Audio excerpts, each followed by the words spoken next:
gentlemen, please welcome Michael Parkinson.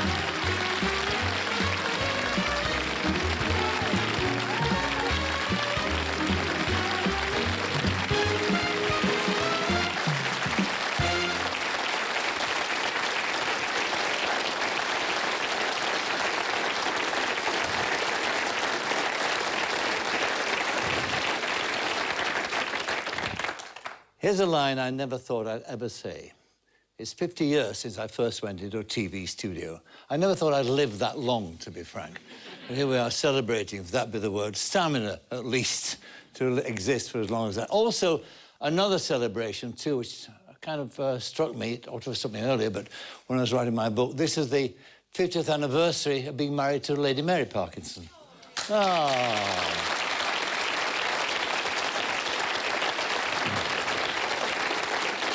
Nice thing about being knighted, you get to sleep with a lady. Yeah, 50 years ago, I was working with a paper called The Guardian in Manchester, very happily pursuing a life of writing, and television was the elephant in the room, really, I suppose. It was that thing in the corner nobody's quite sure of, except we were certain of one thing in newspapers in those days: it wouldn't last. We all knew that. It would go away. And if we ignored it, it wouldn't bother us. One day I got a phone call from a producer saying, well, I'd go along for a screen test. And I thought, well, I'd make up at least a funny piece, a sneery piece for The Guardian.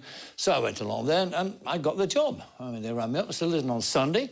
It's a Sunday lunchtime programme, live again. Come and do an interview. And I did, and I got through it. I didn't fall over the furniture. Did the interview OK. And I was strangely exhilarated. I got a kind of a feel from it, adrenaline, that you'd never got from newspapers. I was rather ashamed of this, but I'm coming out of the studio and I wanted to be seriously interfered with. I wanted people to recognise me, leap out. Oh, you people here, you know, in telly, we telly folk know that feeling. And nothing happened. When I walked across the road to the pub, and as I opened the door, the landlord was pulling a pint. And I got, for the very first time, and again, many people here will recognise the feeling, that wonderful flash when somebody recognised you because you've been on telly. I mean, it's a silly thing to say, I know, but it's funny. It went like that. I thought, So I went forward to meet my public. And as I got there, he looked at me and he said, do you know, he said, there's been a bloke on television just now, looked just like you. And then he looked at me again and he said, but I can see now it wasn't you, lad. And then he looked at me again and said, no, lad, he said, don't look disappointed. Young bloke on television was bloody awful, he said. But you see, even then I wasn't put off, because I was addicted at that point. And so on I went to do it. By the way, we've got a still here. Let's have a look at the still of me. Now, that's all that exists. The interview doesn't exist, but that was me, publicity still taken at the screen test. I look like, well, constipated, I think is the word. So that was the beginning of it all. And then I went on, and about, I suppose, 4 or 5 years later, I was working at Granada Television in the 60s, 63 as a producer. And that was a wonderful and magical time in television. It really was. It was the 60s. In Britain, it was that wonderful moment when the world stood on its head, when all that had gone before... I mean, at that point, at 63, in 1963, I could get a job at the BBC. Before that point, I would not have got a job as a doorman with my accent. It was that difficult to get a job because of the entire system that pervaded in Britain at that time. But then the Cultural Revolution happened, the Beatles came along. In fact, the Beatles were the resident group on our show. They didn't know that at the time, but they were. One day, John Lennon said, we're going down to London to make a record. When they came back, the entire world had changed. And everybody, it seemed to me, that came on the show became famous. It was a wonderful time of optimism. It was a wonderful time of not knowing what you were doing. It was a wonderful time of all of us being piled in with a big pot of money and being given this extraordinary toy to play with. And it was in that time that I got to do my very first celebrity interview. A producer rang me from London and said, I'm sending up a new group. He said, I think they are going to be huge, he said.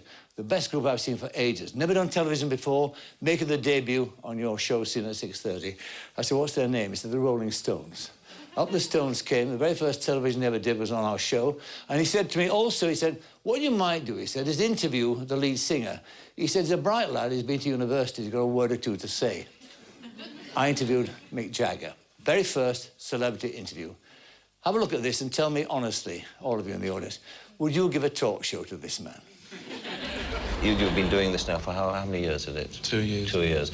How much longer do you give yourself doing this thing, going around being a sort of I don't know. I never thought I'd be doing it for 2 years even, you know.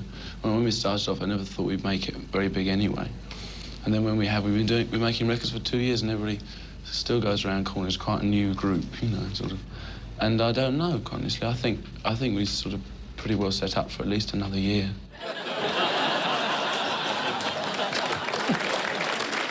Better rock and roll than profit, that's for sure. So the talk show came along. It was a marvellous buzz for me. It was a marvellous opportunity for me. And tonight we're going to celebrate this part of my career by looking at certain kind of aspects of the shows, things in it that fascinated me and that particularly stood out. And first of all, I'd like to show you a little compilation I did of some of my favourite moments from the show. I mean, there's 3,000 guests we had and there's 800 shows or so, so it's been kind of a lucky dip in a sense. But the first thing that you'll see here is an extraordinary example, not of the joy of interviewing somebody, because interviewing didn't come into it. It was the joy of working alongside people who were brilliant at what they did, who were extraordinary in their imagination and wonderful in their gifts. And this little episode you're going to see to start off this section involves Peter Ustinov and Dudley Moore. Now, I'd interviewed Ustinov many, many times. He was a staple diet of the show. And about one of the last times I ever did him, he came on the show. He'd been on the back of a tour and the book and was very tired. I'd done a show that day as well, and I was knackered as well. So he came in and he said to me, he said, we're both very tired. He said, let me ask you a question. He said, do you ever drink before an interview? I said, no. Nor do I. He said, but shall we break the habit of a lifetime? I said, no. So we got the BBC carafe, and we tipped the water out and put the vodka in, smidgen of tonic at the top, and we're walking, carrying this gift across to do the show, and out of another studio at the BBC, we're now talking the sort of late 70s, came Dudley Moore and Peter Cook. Now, in those days, the BBC was like MGM. I mean, everybody was there. It was a wonderful time to be there. They came across, said hi, and Dudley said to Peter, you doing Parky's show? I said, yeah. He said, can I come and watch in the audience? I said, of course you can, no problem at all. So we sat him on the front row. Right. We get to doing the show. Peter and I are very mellow. After about 20 minutes, we finished the vodka, and we're very happy. The audience, I mean, I don't know what they felt. We didn't care, frankly. We were incredibly happy. So Peter said to me, he said, you know, I feel like bursting into song. I said, what a good idea. And he said, do we have an accompanist in the audience? Now, come on, do we have an accompanist? So there's Dudley Moore sitting there. It wasn't said to me, he just had the whim of the moment. And he said, let us sing some opera. Dudley came across, sat at my MD's piano and played. And this is the result of the improvisation you'll see now. It's wonderful at times to work with genius.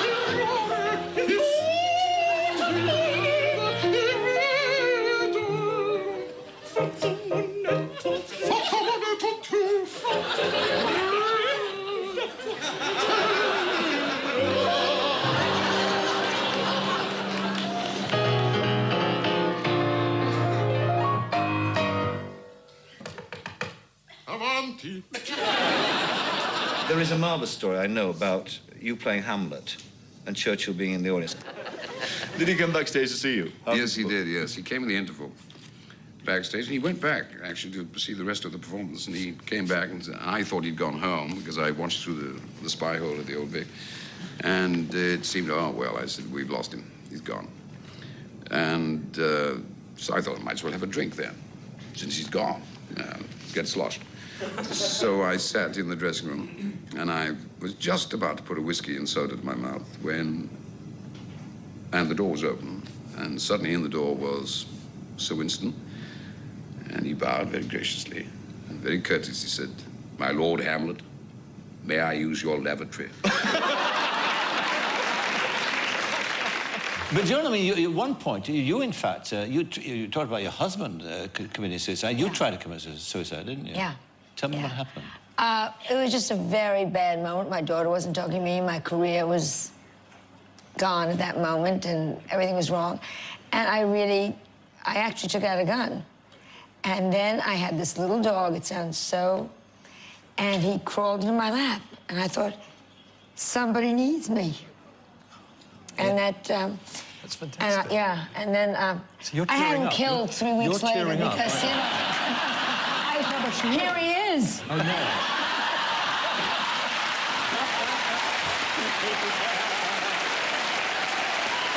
Do you feel that David is perhaps has a better public persona, image than you have? I think he does have now. I don't think that he did a few years ago. And I think that sometimes when you can get down and think, oh, God, why don't people understand me?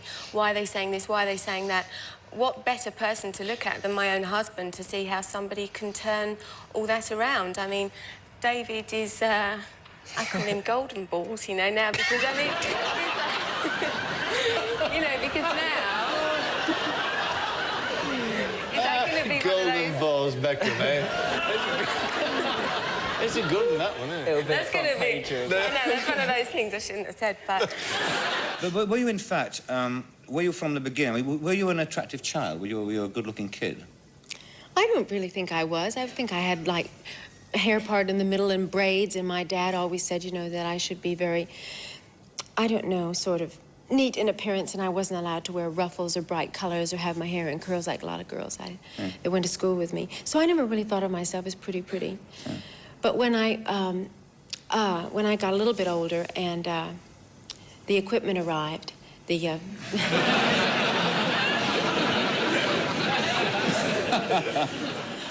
well, then I thought, gee, this is pretty terrific. Maybe I ought to try it out a little, you know. And I sort of strut my stuff around and see how it all worked, and it worked pretty good. What were your party pieces? Do you remember? My party pieces. Yeah, your party pieces. What's that? Is that like a kind of a rug you wear when you go to a party? Is that a rug? No, it's not a rug. You're a coat.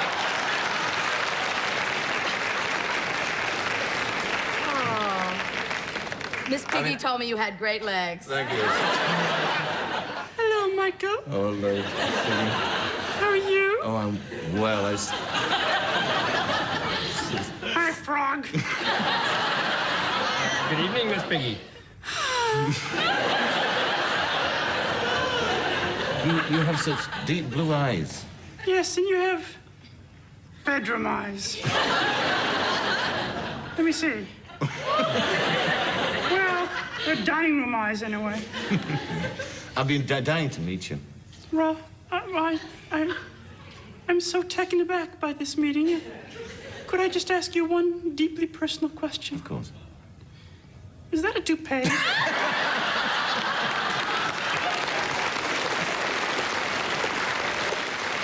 You got an Academy Award nomination for portraying a man who I had one or two run-ins with in my career, and that was Muhammad Ali. It was an extraordinary portrayal. I mean, in many ways, you must have imagined yourself that it was an impossible job when they came and asked you. Absolutely. I mean, he personally asked me to do the film, and, you know, that was a shock and an honor.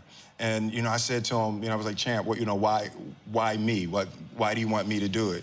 He said, because you're the only person that's almost as pretty as me.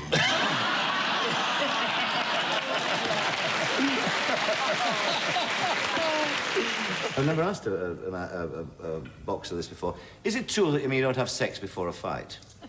True. No, it's during a fight. Well, John, do you have it or do you not? Answer, John. Come on, lad. I mean, I wouldn't ask you if you have sex. Don't ask you if you have sex before a show. I can see that you have.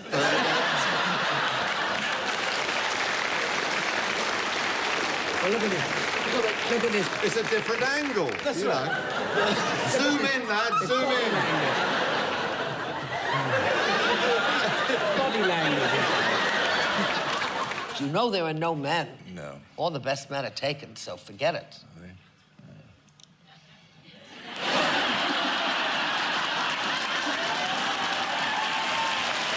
Gosh,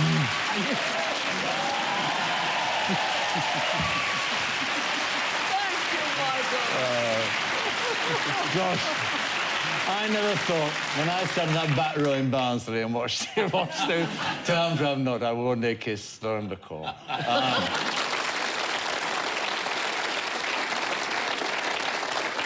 That answers a couple of questions, that package. One is the most beautiful woman I ever interviewed by a country mile is Raquel Welch. She was about 24. We did that interview. She was absolutely flawless, breathtakingly beautiful woman with wonderful skin and great eyes. She was on with Eric and Ernie, Morecambe and Wise. Eric came on and looked and said, Raquel, I said, my equipment never arrived, he said. And then the other one was who was the sexiest of them all, and that, without doubt, was Miss Piggy, without a single shadow. The thing about Miss Piggy is you have to believe in the pig. If you don't believe in the pig, it doesn't work. You must believe that that pig is real. And that's the astonishing thing about it, that sort of thing that happens to you, you get drawn into it. And afterwards, I went for a drink with Frank Oz, who was the manipulator. And I said, that's extraordinary. And I said, you know, giving in to the pig like that. And he said, well, sure, that's the only way it works. I said, yeah, but it's very remarkable. He said, what's remarkable about it? I said, well, for, 20 minutes out there, man. I said, I'm talking to a piece of cloth. He said, man, it's even worse than that. So for 20 minutes out there, he said, you're making love to my right hand. Now, the show didn't just happen like that, of course, because we had 8 weeks to prove it in. And in 8 weeks, you couldn't get anybody to come on the show. I mean, that was a problem. I mean, all the agents hung back until we got one or two faces who did agree. Important to us was John Lennon. John I'd met in Manchester in a previous life that I told you about. And I rang him one day and said, look, you know, will you do us a favour? They're hanging off, and if you came on with Yoko, because by this time it was 71 and the Beatles had split, then, you know, that'll be a wonderful thing, because they'd never really talked about the breakup and that sort of thing. So he came back to me about a day later and said, look, we've talked about this. He said, I hate talking about the Beatles, you know that. I said, I know that. He said, right, here are two conditions. One is that Yoko comes on with me. I said, done. And the second thing he said is that if you talk about the Beatles, you have to climb inside a sack and do the interview about the Beatles in a sack. Sure, said I. I would have done it hanging upside down on the Sydney Harbour Bridge just to get John in the studio. So it happened. We did the interview. When John was murdered, the BBC rang me up and said, could we use the interview? And I said, sure, of course. Then they were called back and said, you will not believe this, the interview has been wiped. Indeed, the entire first series of the show had been wiped, gone. And we looked around for some kind of bootleg copy, but there wasn't one. Forget it. 20 years later, the phone goes, and the man in America, a film producer, said, you've done on me, but I'm doing a feature film called Imagine, about John Lennon. And I want to use your interview you did with him and Yoko Ono. And before you say anything, he said, I know the story. I said, if you know the story, you know that the tape doesn't exist. He said, it's sitting on my desk. He said, I'm not going to tell you where I got it from, except to say that I want to know how much you want for it. I said, I want nothing for it. I mean, just give it to me, send it to me, and he did. Now, this is a bootleg copy. I don't know how he got it. He never told me. Taken with 16mm off a TV screen. So you imagine the quality is not pristine, far from it. More than that, he'd stretched it to 35mm, and he colorized it too, because it's done in black and white, of course. But it is, for me, it's an important kind of document of a friendship with John, and also a reminder of the part he played, actually, in making the show successful, because when he did this, the floodgate opened. Of course, you've become known again for the newspapers in this country as the woman who broke up the Beatles. But that's not true. But that's not true. No. Listen, I tell you, people on the street and kids do not dislike us. No. It's the media. I'm telling you, it's not us. We go on the street and the lorry drivers wave and they, hello, Yoko, hello, John, all that jazz. And I judge it by that. My records still sell well. Her records sell all right. So it's not, people in general aren't, even though they've had this propaganda put up. Yes, but I mean, did Yoko's presence, John, did it lead to tension in the group? Was it the tension was already there, you see. After Brian died, I said if we talk about the Beatles, I want you in the bag. What do you want me in the bag for, John? Because then it's total communication if you're in the bag. Are you going to do that? And we'll talk about the Beatles. All right, fine.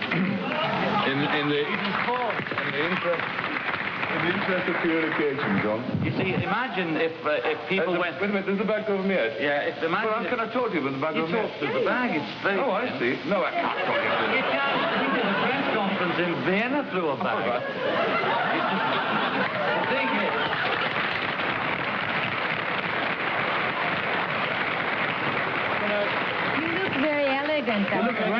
make one final observation before I go down? I can't see how many notes on my producer, but otherwise I'm happy. Okay. When Brian died, we got a bit lost, you know, because we needed a manager. All of us are artists and we're nothing else, you know, so we can't manage ourselves or, you know, look after ourselves in that way.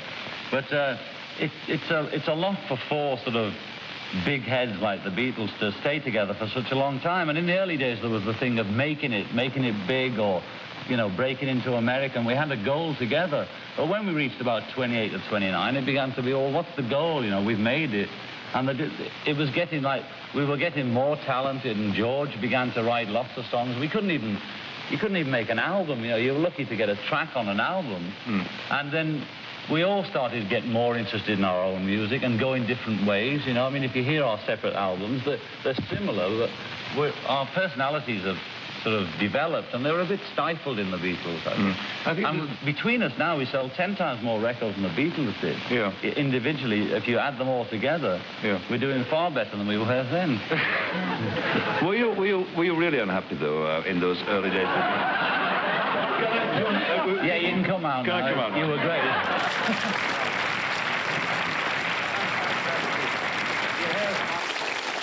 We've been joined tonight, I'm happy to say, and thank you to all of them, by some friends of mine who are in the business, so to speak, and the idea is that they can ask me questions and we'll answer them. So, Lisa Wilkinson, what do you have to ask me? Well, Michael, you once told me that the secret to a long-running talk show was luck. I'm wondering how you got lucky. I got lucky in two respects. That I had two guys working the system, if you like, in the 70s who were truly, truly great stars. One was Muhammad Ali, and the other one was Billy Connolly. I mean, we came across Connolly quite by chance. Now, when you get that kind of that regular on the show, I mean, Billy did it 8 times, Ali did it 4 or 5 times. It's God's gift to you, and I mean, both of them were able to actually lift the audience figures by 2 to 3 million. The only two that ever did that, by the way, never mind Robert Redford and Clint Eastwood and all that, they never shifted it. But Billy and Ali, you could guarantee you'll see the figures soar. And with Billy particularly, it was nice because he wasn't unknown, you know, and he would, of course, become what he is, but we actually gave him a leg up. And he came on the show, he was very nervous, and he said to me, I've got a joke about a bum. And I said, well, what's the problem? He said, can I say it on British television? I said, well, I'm not going to ask you the joke because that would spoil the effect. I said, go for it, man, go for it. And he did. What you're going to see now in this clip is Billy's debut. It's Billy's joke that he took, which actually caused a water cooler moment in the days when they didn't have water coolers. And it also, what it did too, it started him on this extraordinary career, which sees him now as a superstar that he is. And more than that, I think the funniest man I've ever interviewed, and I've interviewed 1 or 2 of them, Billy Connolly. But it's a funny place. There's good patter in Glasgow. Better than the comics on the stage. It's all over the place. And there's a guy came up to me in the street. Oh, I hope I can get away with this. It's a beauty. And he said, hey, Big Un. You know, in Scotland, they call me Big Un. And I'm not very big, but everybody there's awful wee, you know. But he said, did you hear about the guy had done his wife in and that? And I said, no. He said, this guy was going out to meet his friend in the pub, and he went down. He said, oh, hello, how's it going? He said, fine, fine. He said, how's the wife? He said, oh, she's dead. I said, what? He says, dead. Do it again. Dead. I murdered her. Forget it.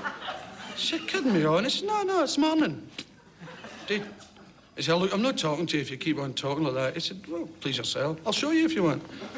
He said, show me. So are we up to his tenement building, through the close, that's the entrance to the tenement. Into the back green, into the wash house, and sure enough, there's a big mound of earth. There's a bum sticking out of it. He says, is that her? He says, aye. He says, what'd you leave a bum sticking out for? He says, I need somewhere to park my bike.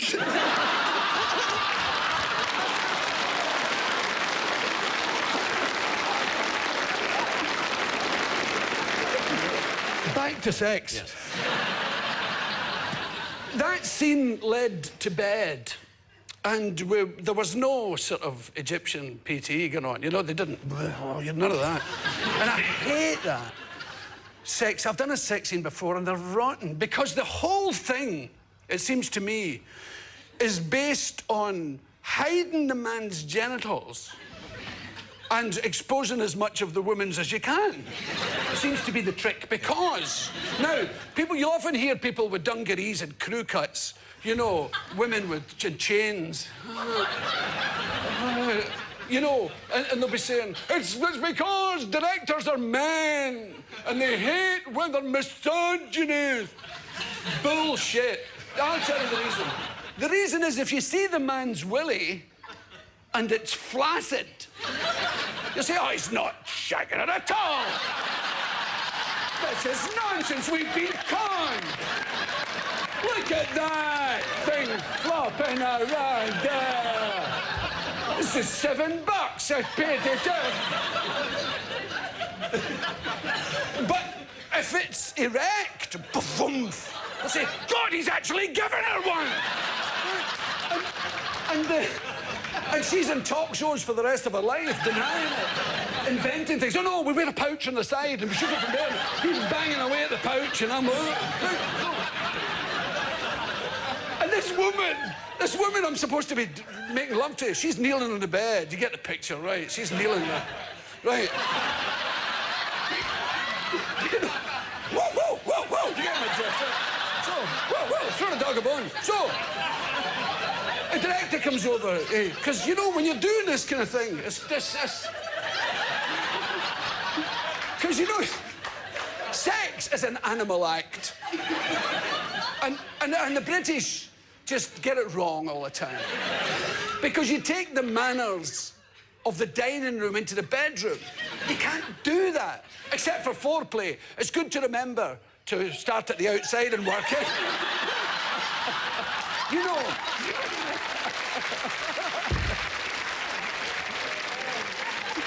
You know, you don't go straight for the money. Hi, what's your sign?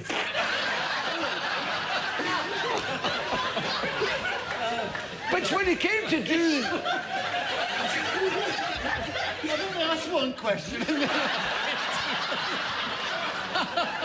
But when we came to do the bed scene, where sex was supposed to be finished. But by that time, she had kind of fallen out with me. A wee bit, not serious. She was in a bad mood, and she kind of deserved to be, too. I mean, it was through no fault of her own that things had gone a bit adrift. And so she was kind of not talking to me. Oh, and the director says, how do you feel about this scene? I said, I'm fine. He said, you don't mind being in a bed with a woman who's not talking to you? I said, I've been married for a long time.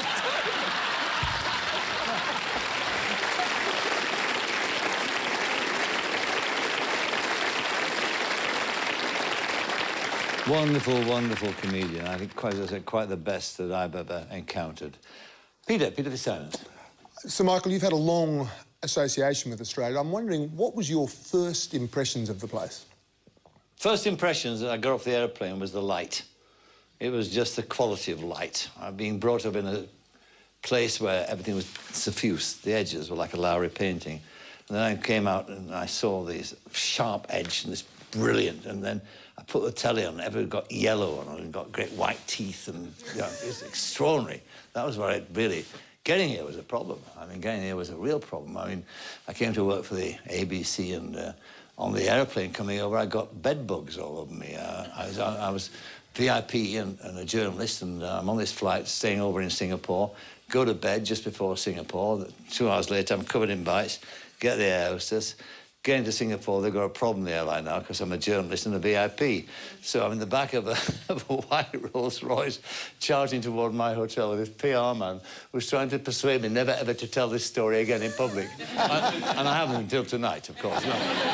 And he said, there's no question, he said, that this is all on us. I mean, Raffles Hotel, it's on us. The bill, please, it's awfully embarrassing.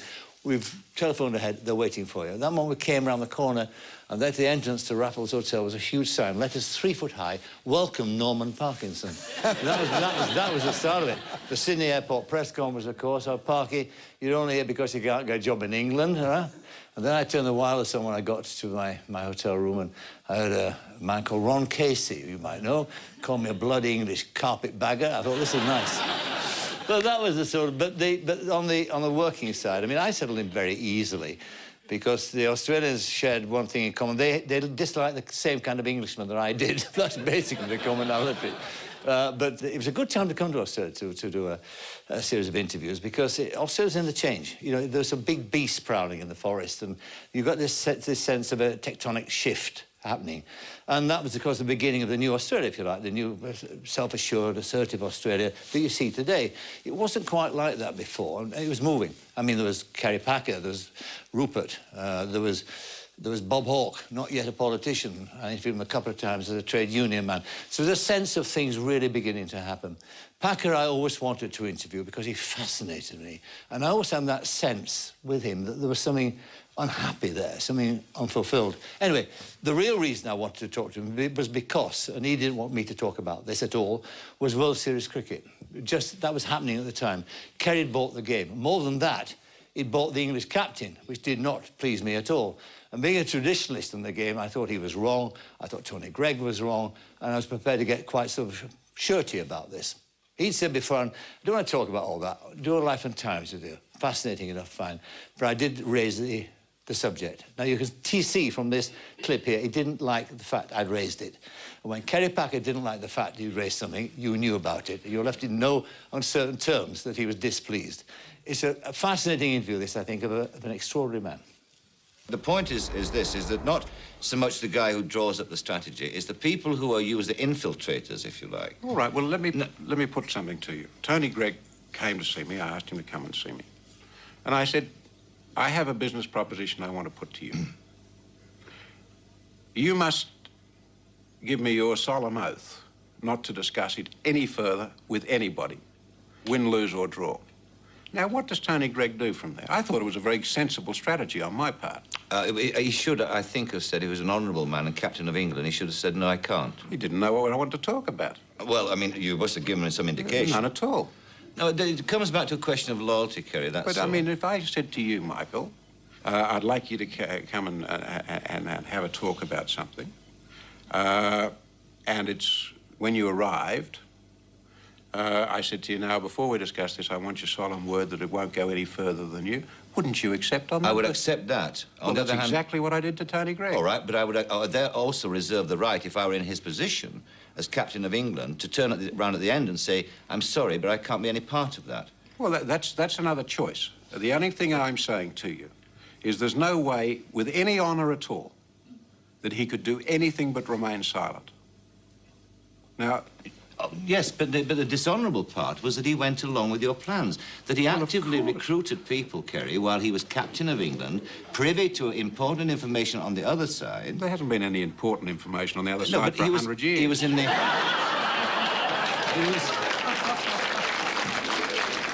He was playing a dual role, and that you cannot deny. Well, I didn't think I was here to defend myself. You're not? If I was here to defend myself, I'd take a different attitude. I've been very open and very frank with you. And I believe that Tony Greig made a business decision to come with me rather than staying with England. Now, you're a Yorkshireman. And all Yorkshiremen are unreasonable about cricket. On top of that, you're a friend of boycotts. Now, what sort of a judge would you make in any case if you're a Yorkshireman, a friend of boycott, and you're talking about Test cricket? Well, I mean, you must be a similar kind of judge to me because you offered him a job. I thought he was a good cricketer. Where I didn't go along with him is when he accepted that job, which he did in my office and shook hands with me. He denies that?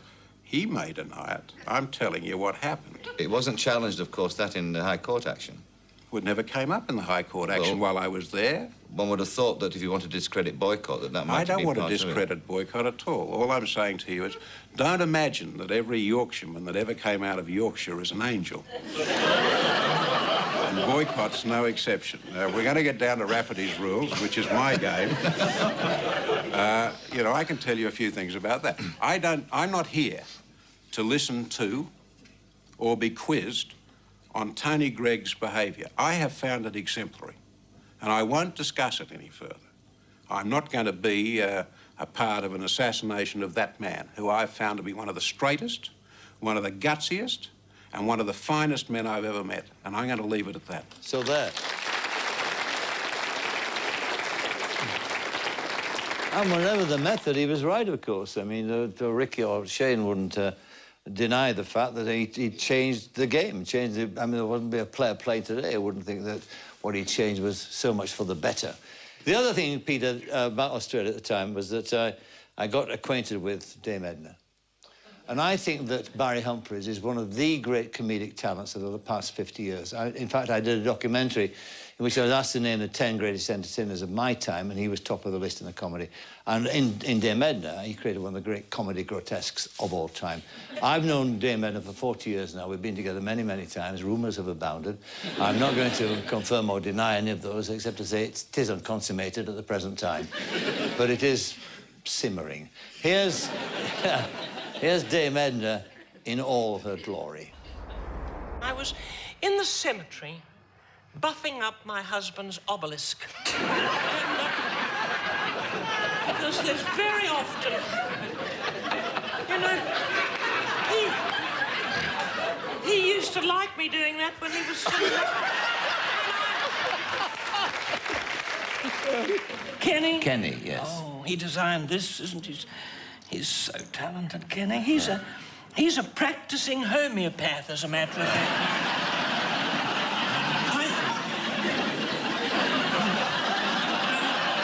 I'm pretty sure that's what he said he was. Kenny's gay, isn't he? He's what? Gay? Horrible thing to say. I thought he was. I'm sorry. Why can't you call my son and his friend Clifford by what they are? What are they? Flatmates. My son's roommate you would adore. He'd love all those show business stories, Judy. What's his name? His name is Clifford Smale. Oh. And, he's American. He's from the Boston area, quite religious. He was an altar boy, as a matter of fact. He toyed with the priesthood.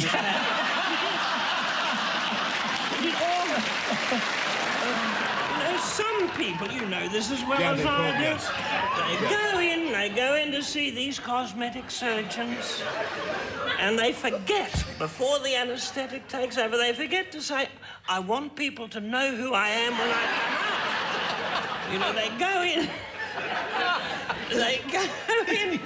like a Mercedes, and they come out like the backside of a Ford Mondeo. I don't want to be an icon. Have you ever been to Greece? Yes. Have you ever been to Greece and seen an icon? Horrible. I've got cracks all over their face. Oh, I'm sorry, Michael. Judy, don't touch your face. Why? I'm sorry, I shouldn't say that, should I?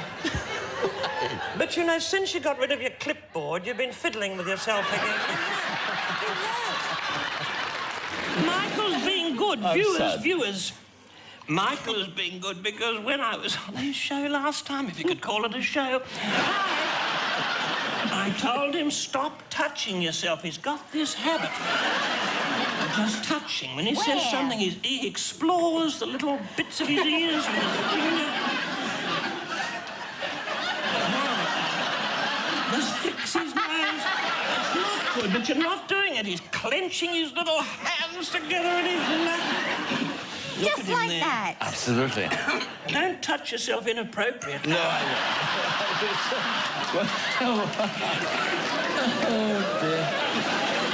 won't. Mind you, can you identify Sharon a little bit? You know how we used to, if we're a little bit lonely, sometimes we'd lean on the... Spin dryer? Yes, the spin dryer. In fact, the top of mine has a big dent in it. We kick it into that fast cycle. It's called white goods abuse, as a matter of fact. I didn't realise either until what electricity Tom has got, hasn't he? He has. He's very sexy. He's still got what it takes. Yes. Do you think I have? No, I don't actually.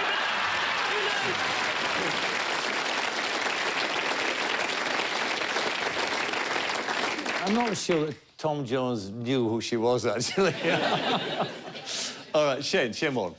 Yeah, Sir Michael, we've heard you talk about Muhammad Ali. He must have been an amazing man to talk and get to know. He was a great athlete. Yeah, he was the most extraordinary man I ever met, actually, without a single shadow of a doubt. I mentioned earlier that my first stint at the BBC overlapped his career. Well, in fact, defined his career in many, many ways, because if we start off the first interview, you see the young Ali telling you how, the Contender, telling you how he learned how to sell tickets. And then you have this section where he and Joe Frazier, we got them together on the eve of the second great fight at Madison Square Garden. And it's a curious piece. It's the Ali selling tickets and Frazier who loathed Ali. The third is Ali, the political activist. It's Ali with the Black Muslim movement. And Ali upset at a moment in the show, a one-man show I did with him, where I had a book where he was calling, Ali was saying he hated all white men. And this book written by Butch Schulberg, I just read a passage from it saying that of all the men Schulberg knew that Ali was the one who actually had the most white friends. Ali went berserk at this, and then I said, I got the book like this. I wasn't going to ask him to read it because I knew he was semi-literate. I knew at best he would struggle to do that. I wasn't going to challenge him, but he thought that, so away he went. And I was opposite 17 stone, a very angry heavyweight champion. And the last clip of all is in many ways the beginning of the end for Ali. He had one more fight after this clip, and you find that very difficult to believe when you see the clip. It was done in 1982, 12 years after I first interviewed him. And it's Ali on the decline. You can see in his eyes that sort of that deadness that's come in now, caused by the awful illness that overwhelmed him, robbed him of his personality, his athleticism and the lot, and left him in the state that he's in now. Muhammad Ali. And you've seen what can happen to fighters. You've seen those shambling wrecks that go around. You see them at every boxing occasion. And what people are frightened of is they don't want that to happen to you. What? Be a shambling wreck? That's right, yeah. I'm a long ways from being a shambling wreck. I'm not suggesting you are now. I'm saying that's what they're frightened that might happen. Well, let me tell you why they're frightened. Some people can see farther than others. Some people are impressed with limitations. We all live in our own world of limitations, and some people can see farther than others. So therefore, when people judge what I'm doing with their logic, it can't be done. Their reasoning says it can't or shouldn't be done. Their knowledge of history says it can't be done. So their reasoning, their knowledge, and their logic clashes with my superior belief. Therefore, the result is they don't believe. But you know why they say that. I mean, it's for the best possible reasons, though. They fear and they are wary. It looks dangerous to them. That's but it's right. not really that dangerous to me. Yeah. And it's just another day. And it's the affection they have for you. They've never felt about another boxer like they felt about you. Oh, that's so nice. There we go. Round four. It's strange to think that somebody who has lived as long in a TV studio as I have, in fact, was born into a time when there wasn't any television. I grew up in a pit village in Yorkshire. My dad was a miner. He worked at a pit called Grimethorpe. Wonderful name for a pit. If you ever saw the film Brassed Off, that was set in Grimethorpe, the Grimethorpe Colliery Band. It was a strange time. I mean, I'm told nowadays it was Dickensian. I'm told it was, we were deprived. It didn't feel like that at all. I mean, I was very happy. My loving parents. I could smell the pit, of course. It wasn't a place I could see it from my bedroom window. And I knew, or been told, that that was my destiny, because for 150 years, my family had worked down the pit. Male members of my family went down there without question. I mean, there was nothing else to do. And I knew my father went down the pit, but I didn't have much idea of what he did down the pit. It was a kind of a weird sort of notion to me, a guess, actually. And one day, I was at Barnsley Grammar School, which I hated, for a reason I'm not going to tell you. And they took us down a pit to actually look at the possibility of us being surveyors and that sort of job. And it was quite a well-lighted place, and it had white walls and that sort of thing. And so I came back home. My father was in his chair, and he said to me what he always said to me. He said, "What do you do today?" And I said, "Went down a pit." "Oh," he said, "Which pit was that?" I said, "Darton, Maine." He said, that's not a pit, that's a bloody holiday camp. He said, you want to come down a real pit, come with me on Sunday. And he took me down his pit, down Gramthorpe. And he showed me for the first time what he did for a living. You know, what happened when he left the house at 4 in the morning and came back at 3 in the afternoon. And for the first time, I actually understood the kind of life he led. And when I came out of the pit, we went home, and I didn't say a word until I got to the gates of our house, and my father said to me, what do you reckon? And I said, well, not, Dad, honestly, for £1,000 a shift. And he said, that's what I wanted you to say. Yeah, but I have to tell you, he said, that if I ever see you at the pit gates again, I'll kick your arse all the way home. Well, he didn't bother because I decided already I wanted to be a film star, so I wasn't going to be a minor. He would also, too, would have had to have fight my mother. Now, let's have a look at my dad. Well, there he is, the captain of my cricket team, the captain of my life, actually, in a sense, a man of had a huge influence on me. My mother was very, very different. She was a frustrated woman. She was a very bright, intelligent, career woman. She would have been in another life. She'd have gone to university, that's without doubt. Let's have a look at her here. She was, there we are. See that dress she's got on there? That's Fair Isle knitting she used to do, that pattern. She used to do while watching movies. She'd take me to the movies 4 times a week. It's where I got my love of movies from. And I'd sit next to her and we'd click, click, click, click, click, click, click, click, click. We'd come out, she knitted that. And she would take me home, and she bought me a typewriter when I was 12 to type down the patterns. And the first line I ever typed was K1, P1, K2, tog. Knit 1, pull 1, knit 2 together. That's how I learned how to type. She was an extraordinary talent that way. She made a living from this miner's house in Grimethorpe by sending these patterns off all around the world. And one day, I mean, a great moment was when Paul McCartney appeared on television wearing one of her Fair Isle pullovers. My great claim to fame was when Paul McCartney's mum asked me for my autograph. That's my parents were extraordinary people. When I look back at it and look back at what happened and how I grew up there. And so that when Mary and I were successful, we decided to send them on holiday. Now, my father and my mother had never been abroad. They'd never been in an aeroplane before at all. So we sent them up first-class package a lot. Now, my mother always felt my father was a bit gauche. She felt that somehow, in public, he let her down, as she would say. So they set off. The first thing that happened was the limousine arrived. We've got this large Rolls-Royce arrived at our house that they'd been staying overnight. And it came out there. It was one of the very wonderful old-fashioned ones with the glass partition where the chauffeur sat. Because the first thing my dad did, he gets in with the driver, my mother's in the back. So now she's banging on the thing. So they get to the airport, right, and off they go. 2 weeks later, we go to pick them up. And I can tell there's trouble as soon as I see them coming towards me. My mother is storming ahead. And she has her mouth pursed into what my granny described. It looked like a hen's bum.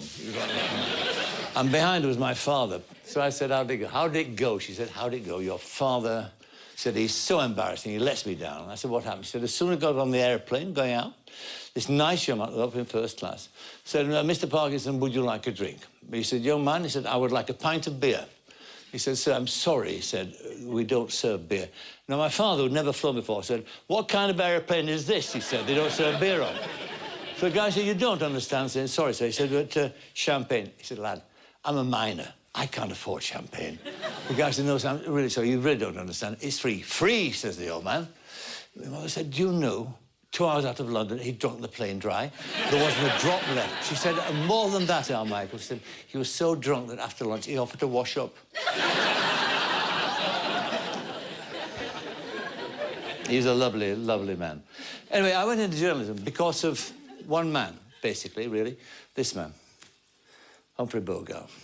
He was my great hero, my great dream. Not Bogey the gangster, but Bogey the journo. Bogey with the press thing in his hat. So at the age of 16, I got a job in a local paper. You could do that in those days. You could walk in and say, I want to be a journalist, and get a job at a T-boy and work your way through. And I ended up cycling around a nest of pit villages, 25 miles a day, collecting all the minutiae of village life. And it was fun, but it wasn't glamorous. It wasn't like Bogey. So I decided to glamour it up a bit. I'm now 16, 17, right? And I find in Barnsley, and I can't tell you how difficult it was, a bogey hat, right?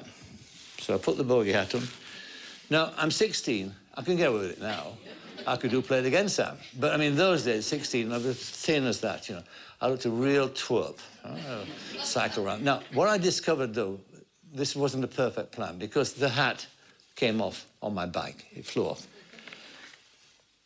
So I decided, this is how mad I was, to invent a chin strap for a trilby. What I did was, but I stuck to my guns because I really desperately wanted not to lose the look. So I invented a trilby with a knicker elastic chin strap. Now, if you thought I looked daft before, look at this. Okay? Going downhill like that. I'm thus attired. I would knock on people's doors and say, I'm from there. They go, ah!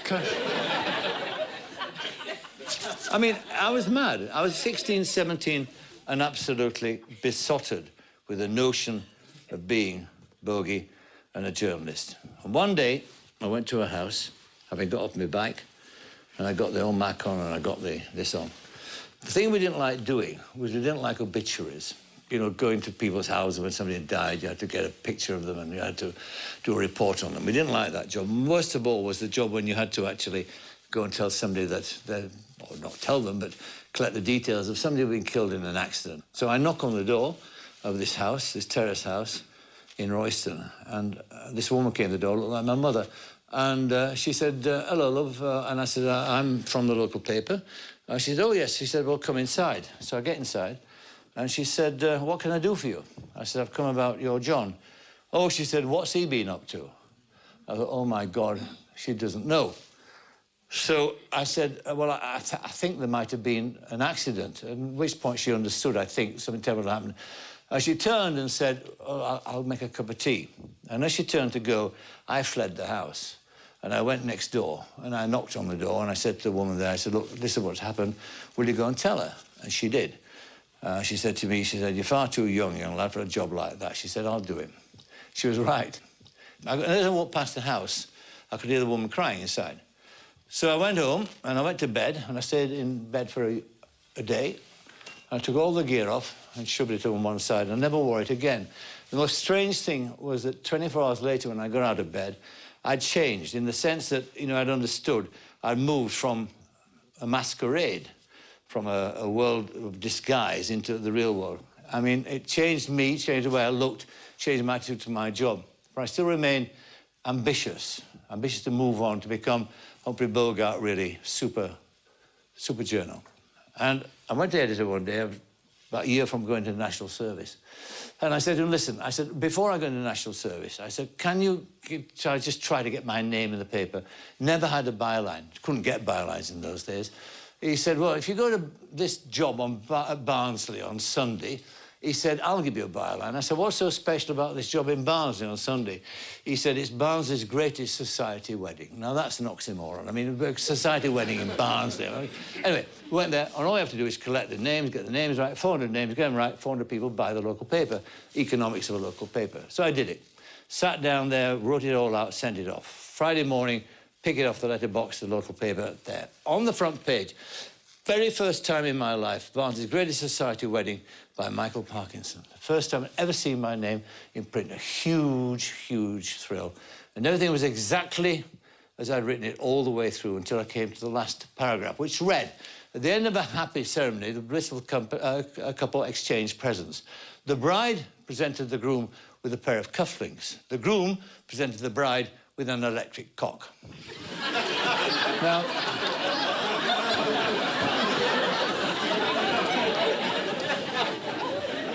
this is the 50s. They weren't invented then, I don't think.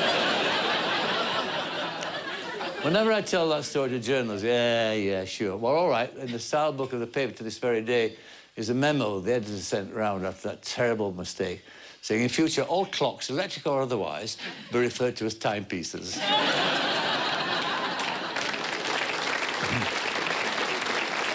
Okay. All right, well, let's just end this bit with a sort of a tribute to my parents, in a sense.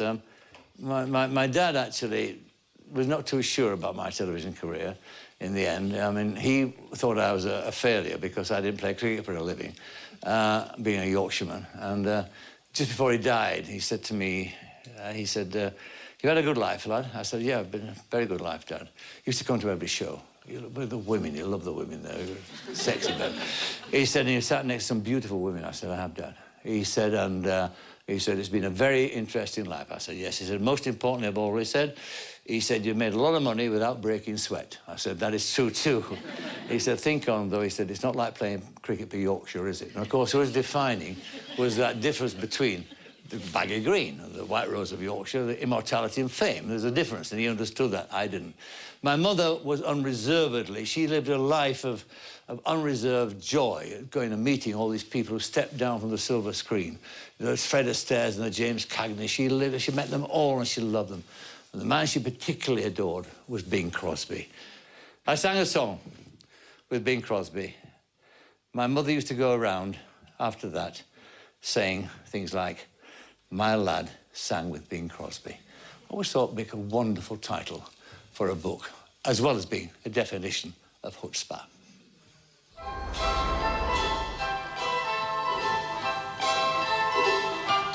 May I have the pleasure of your company? Won't you join me in this catchy little song? If I can have the pleasure of your company. Sweet, sweet. I'll stay on key and try to sing along. You're doing great. Old pal, old boy, it's such a joy. This band has now become your toy. But vocally, I'm all at sea. Rescue me. I'll help you dance. So may I have the pleasure of your company. And with this song, we'll make the rafters ring. And with this song, we'll make the rafters ring.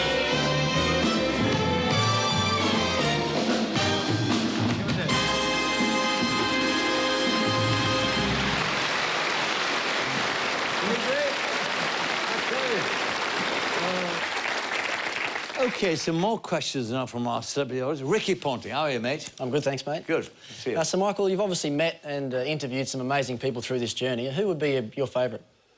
Do you know, I always dread that question, Ricky, because I always give the answer that people don't want.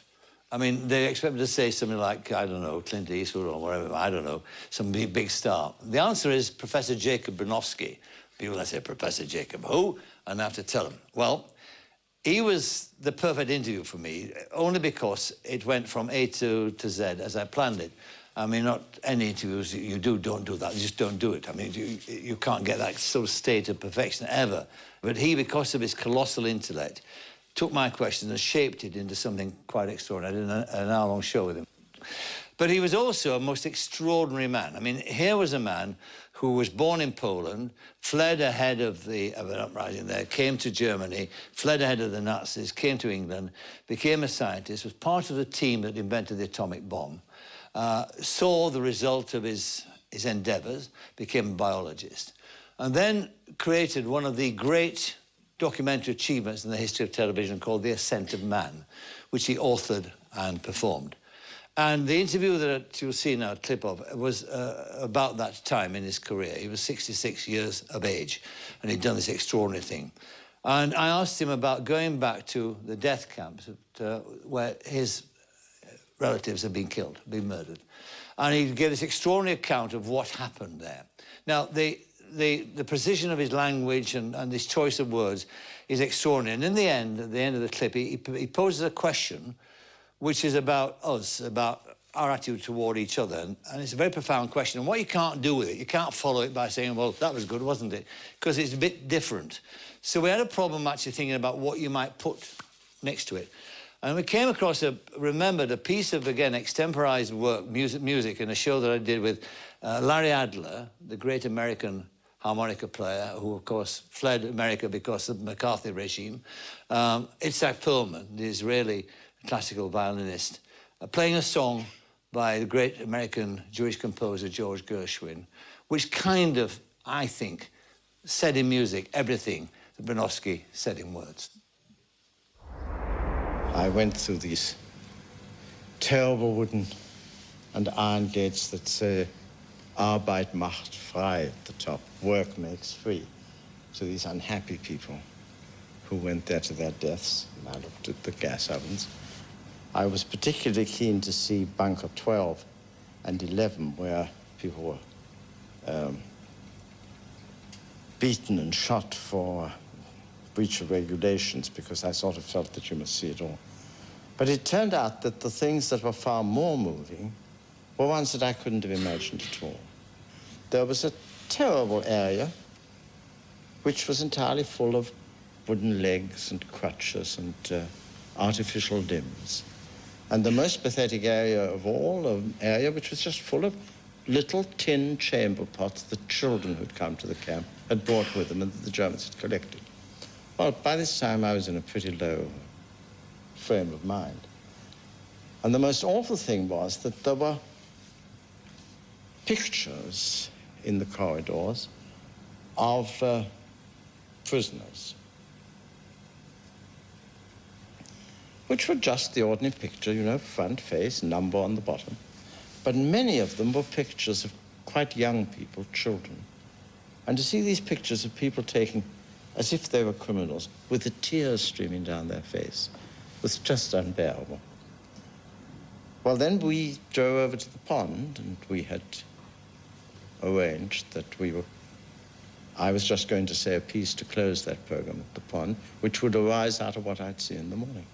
So I sort of walked up and down for 5 minutes, making up my mind what I was going to say. And then we did it. One take, and we go home. We had made up our minds that it was a piece which you couldn't possibly do twice. I mean, you just had to say what came into your mind. Yeah. And the thing that came into my mind, absolutely out of the blue, was the phrase from Oliver Cromwell that I quote: "I beseech you, in the bowels of Christ, think it possible you may be mistaken."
Okay, carry on, my darling. Sir Michael, you've, for a long time, done a lot of work with the elderly.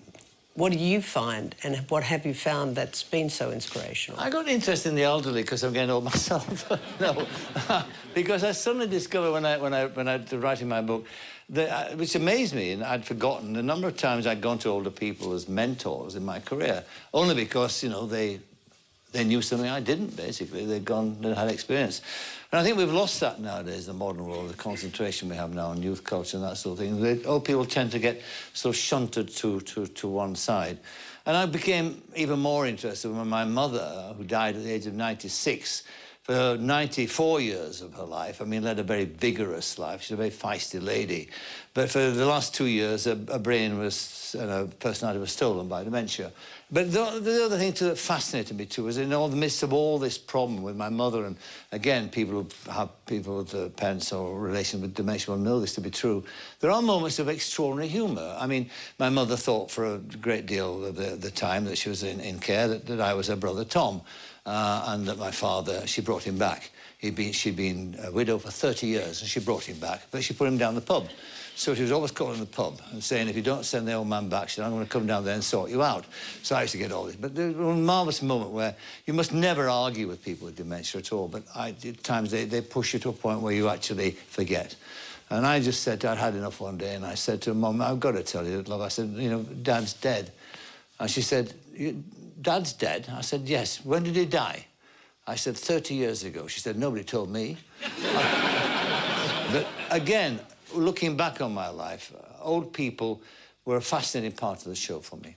And there were two I want to introduce you to now, actually, who were outstanding. One was Dame Edith Evans, who was not even possibly, certainly, the greatest classical actor of her generation. Was 86 when she did this particular show. She came on the show many times, but she was 86 toward the end of her life on this particular clip. And then the other person was, I think, quite the most extraordinary woman I ever met, at any time, anywhere, never mind on television. She was 96 when she came on the show, and she came on the show because at the age of 96, she just won the Speaker of the Year award by a country mile. Her name was Catherine Bramwell Booth, and she's the granddaughter, or the great-granddaughter, of the founder of the Salvation Army. Watch these two interviews and be unafraid of growing old. But you'd like to be remembered forever? No, I don't know. No, I don't suppose I'd care for myself very much if I knew her well. But I know a lot about her inside, which I don't like. Really? Yes. What don't you like? Oh, I don't like the way I feel aversion to people and things. Really? Terribly strongly sometimes. I have to really be fierce with myself. I was like it as a girl. Really? Yes. If the wrong boy came near me, I couldn't bear him. Couldn't let him touch me. And you still have that feeling? Yes, I still have it. You don't have it with me, do you? No, I got the other thing with you.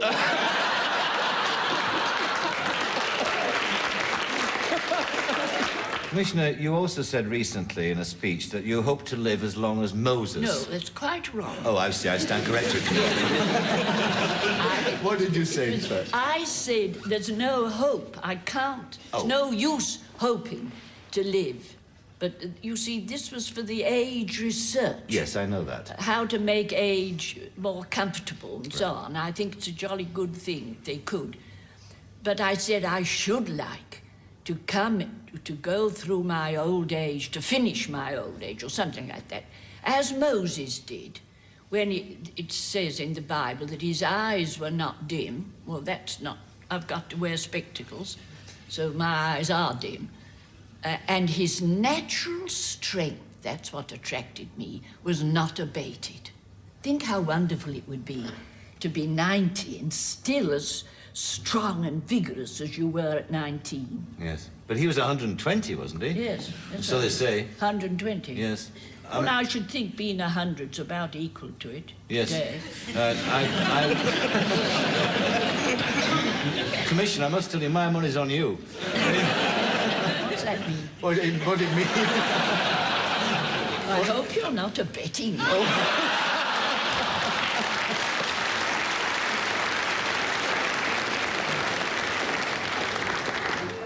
They used to say in the pub, put your money on the grey horse or something. That's right. Yes. Yes. No, it was a betting phrase, did it actually. mean? What I meant to say was that if I were a betting man, which I'm not, and there was a book made, if there was a bet going... A book?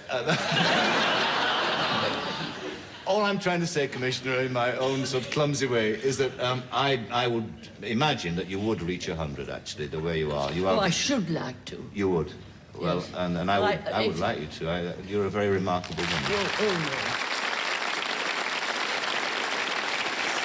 Star is born. She became a media star at that interview, and she lived to be 103. Marsha. Well, Sir Michael, how has the business of the celebrity interview changed since you first started? Oh, it's changed incredibly. I mean, from the 50 years, I mean, beyond measure. It's changed from the days that I said when, you know, I first started, where the studios allowed the stars to come out for the first time. Hitherto, they've been banned from going on television. So you were able to say, ladies and gentlemen, Fred Astaire, and he walked down the stairs. It was the first time you'd seen him, actually, in real life, in the sense that the last time we saw him was 35 foot high on the screen. And the mystery surrounding the Bette Davises and the Fondas and the Jimmy Stewarts and the Cagneys and all those people was sensational, palpable. You could feel people going, oh, God, that's what they looked like when they walked on. Nowadays, I mean, nobody's got that kind of mystique at all now, because of the nature of the way the society is. Everybody is a Google away, that's all, isn't it? And I think that's an inevitability. I mean, you can't argue about that. There's still great stars around. I mean, Clint Eastwood is an example. I mean, a wonderful director, and my wife's passionately in love with Clint Eastwood. It is an ill-kept secret in our relationship. And when he came on the show, she took 3 weeks to get ready. OK, but the thing about the celebrity nowadays is that it's all based on the fact that people want to be famous, just to be famous, basically. There's a kind of profession nowadays about fame, isn't it? You're not famous because you're talented, you're famous because you learn how to be famous. And that's OK, too. There's nothing wrong with that at all. Except, again, when I talk to young people who are coming into the business and they ask me about fame, I say, beware, be careful, tread warily, because it's not all you think it is. I mean, the fact of the matter is, as I know to my concern, that often you're famous, you're remembered for that which you would rather forget. But don't keep doing that. Yes. Is it a male or female emu, this? Why don't you have a look for yourself? Well, I wouldn't know what to look for.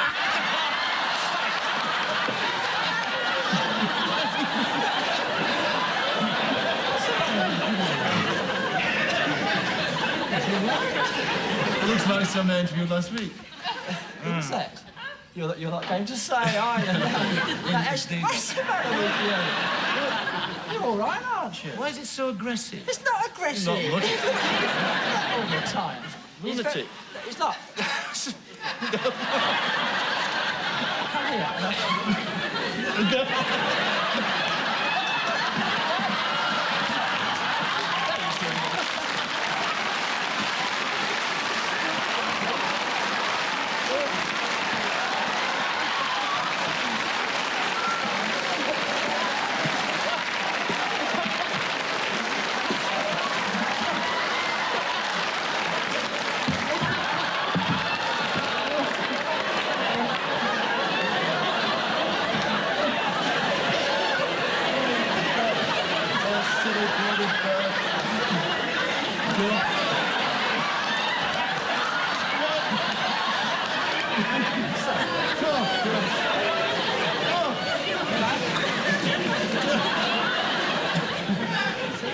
It's all right once you get to know it. All right.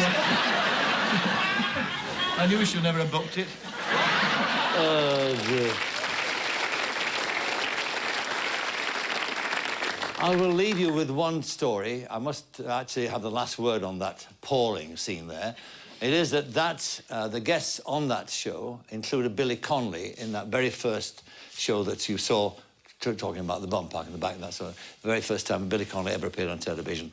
We had Rodwell on first and told him then not to come back on, but at the end of the show, he came back on. Now, it killed the sound, sadly, because he came on and went for me, and I told him to go forth and multiply. Then he made the biggest mistake of his life. He went for Billy Connolly. Now, Connolly he's not even sure about real people, normal people, never mind people with emus on their arm. So this thing comes out, it's like a Stuka dive bomber coming out of the sun at you. He's a big lad, Rod was. And he gets to about there, and Billy grabs it. He said, I tell you what, emu, he said, you peck me. He said, I'll break your neck and his bloody arm. Well, that's been it, a romp through the 50 years of my life. Thank you for being a marvellous audience. I very much enjoyed talking to you tonight. Thank you, everybody at home, too, for viewing. And thank you also, Australia, for making somebody a long way from home feel very much at home. Good night.